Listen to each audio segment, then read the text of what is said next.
आप सबको जय मसीह की। आज तारीख है 12/12/2025 और हम लोग शाम का वचन पढ़ेंगे। हम पढ़ेंगे होशे की पुस्तक में से 9, 10 और 11 अध्याय। हे इज़राइल, तू देश देश के लोगों के समान आनंद में मगन मत हो, क्योंकि तू अपने परमेश्वर को छोड़कर वेश्या बनी। तूने अन्न के हर एक खलिहान पर छिनाले की कमाई आनंद से ली है। वे न तो खलिहान के अन्न में तृप्त होंगे और न कुंड के दाख मधु से, और नए दाख मधु के घटने से वह धोखा खाएंगे। हे यहोवा के देश में रहने में न पाएंगे, परंतु एप्रेम मिस्र में लौट जाएगा और ये आशूर के अशुद्ध वस्तुएं खाएंगे। वे यहोवा के लिए दाख मधु का अर्घ न देंगे और न उनके बलिदान उनको भरमाएंगे। उनको रोटी शोक करने वालों का सा भोजन ठहरेगी। जितने उसे खाएंगे सब अशुद्ध हो जाएंगे, क्योंकि उनका भोजन उनकी भूख बुझाने ही के लिए होगी। यह यहोवा के भवन में न आ सकेगी। नियत समय के पर्व और यहोवा के उत्सव के दिन तुम क्या करोगे?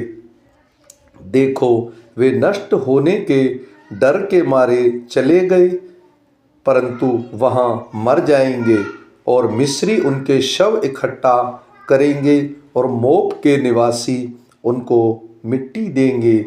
उनकी मनभावनी चांदी की वस्तुएं बिच्छू पेड़ों के बीच में पड़ेंगी और उनके तंबुओं में झाड़बेरी उगेगी। दंड के दिन आए हैं, बदला लेने के दिन आए हैं, और इज़राइल यह जान लेगा। उनके बहुत से अधर्म और बड़े द्वेष के कारण भविष्यवक्ता तो मूर्ख, और जिस पुरुष पर आत्मा उतरता है वह बावला ठहरेगा। एप्रेम मेरे परमेश्वर की ओर से पहरुआ है। भविष्यवक्ता सब मार्गों में बेहलियों का फंदा है, और वह अपने परमेश्वर के घर में बैरी हुआ है। वे गिबा के दिनों की भांति अत्यंत बिगड़े हैं, इसलिए वह उनके अधर्म की सुधि लेकर उनके पाप का दंड देगा।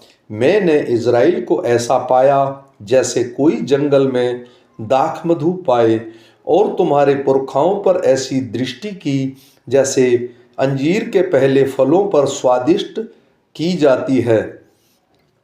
परंतु उन्होंने पोर के बाल के पास जाकर अपने को लज्जा का कारण होने के लिए अर्पण कर दिया, और जिस पर मोहित हो गए थे वे उसी के समान घिनौने हो गए।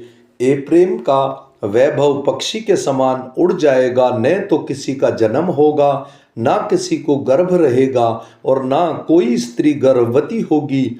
चाहे वे अपने बाल बच्चों का पालन पोषण कर बड़े भी करें, तो भी मैं उन्हें यहाँ तक निर्वंश करूँगा कि कोई भी न बचेगा। जब मैं उनको दूर हो जाऊँगा तब उन पर हाय। जैसे मैंने सोर को देखा, वैसा एप्रेम को भी मनभावने स्थान में बसा हुआ देखो, तो भी उसे अपने बच्चों को घातक के समान ले जाना पड़ेगा। हे यहोवा, उनको दंड दे।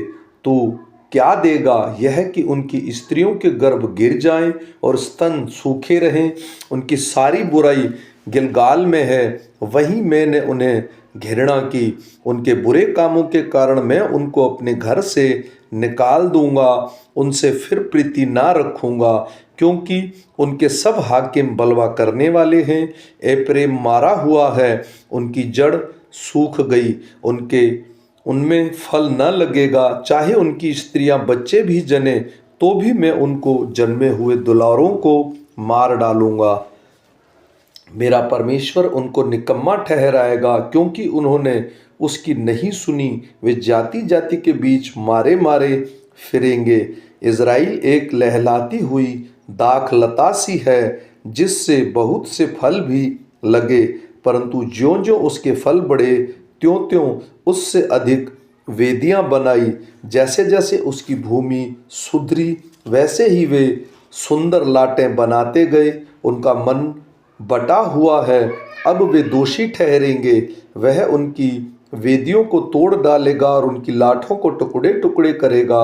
अब वे कहेंगे, हमारे कोई राजा नहीं है, क्योंकि हमने यहोवा का भय नहीं माना, इसलिए राजा हमारा क्या कर सकता है। ये बातें बनाते ही झूठी शपथ खाकर वाचा बांधते हैं। इस कारण खेत की रेघाइयों के धतूरे के समान दंड फूले फलेगा।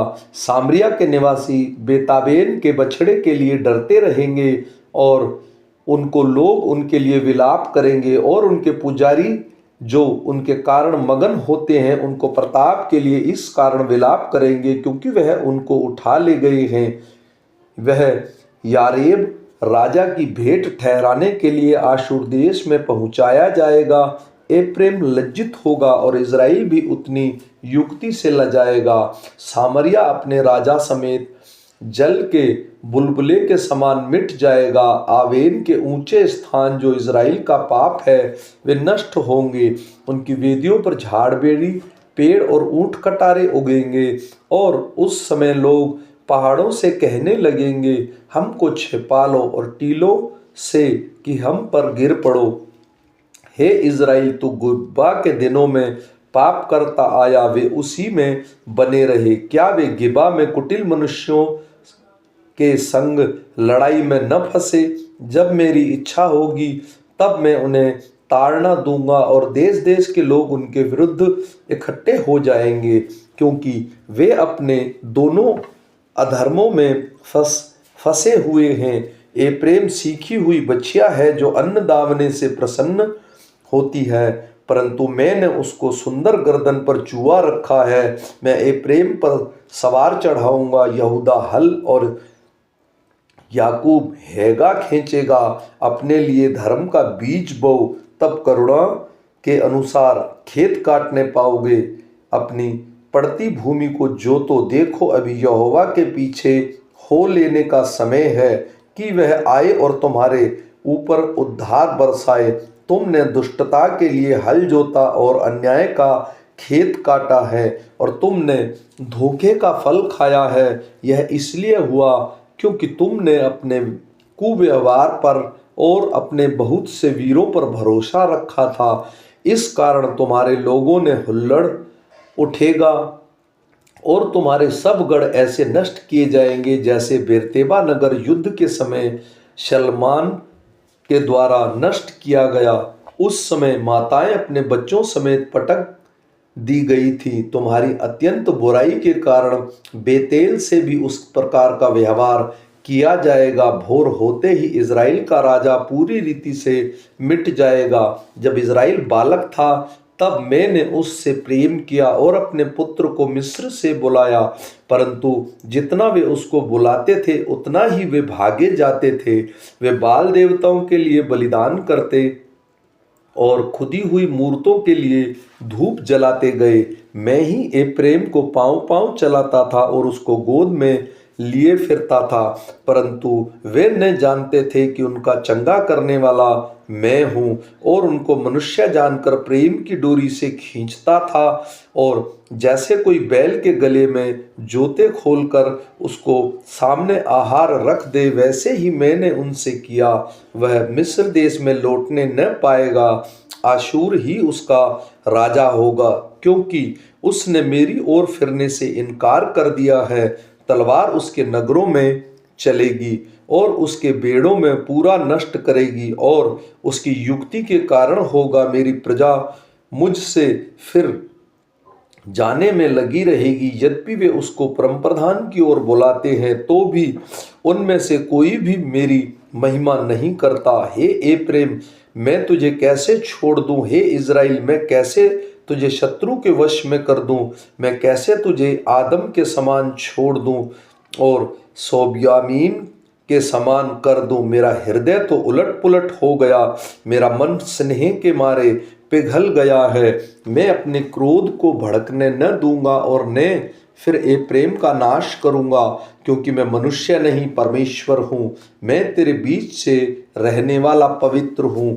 मैं क्रोध करके न आऊँगा। हे यहोवा के पीछे पीछे चलोगे तो सिंह के समान गरजेगा और तेरे लड़के पश्चिम दिशा के थरथराते हुए आएंगे। वे मिस्र से चिड़ियों के समान और आशूर के देश से पंडुकी भी की भांति थरथराते हुए आएंगे और उनको उन्हीं के घरों में बसा दूंगा। यहोवा की यही वाणी है।